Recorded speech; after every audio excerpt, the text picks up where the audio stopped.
কুমিল্লায় মহাসড়কের পাশ থেকে বুলেট বৈরাগী নামে এক কাস্টমস কর্মকর্তার মরদেহ উদ্ধার করা হয়েছে।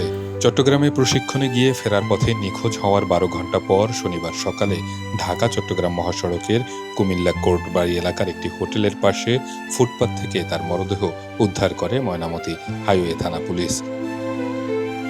নিহত বুলেট বৈরাগী কাস্টমস, এক্সাইজ ও ভ্যাট বিভাগের সহকারী রাজস্ব কর্মকর্তা হিসেবে কুমিল্লায় কর্মরত ছিলেন।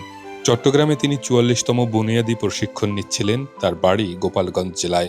চাকরির কারণে তিনি কুমিল্লা শহরের পানপট্টি এলাকায় ভাড়া থাকতেন। নিহতের পারিবারিক সূত্রে জানা যায়, বুলেট বৈরাগী গত ১১ এপ্রিল সরকারি প্রশিক্ষণের উদ্দেশ্যে চট্টগ্রামে যান। শুক্রবার রাত ১১টার দিকে প্রশিক্ষণ শেষে তিনি চট্টগ্রামের অলঙ্কার মোড় থেকে বাসে করে ঢাকার উদ্দেশ্যে রওনা হন। পথিমধ্যে পরিবারের সঙ্গে তার মোবাইল ফোনে কথা হয়।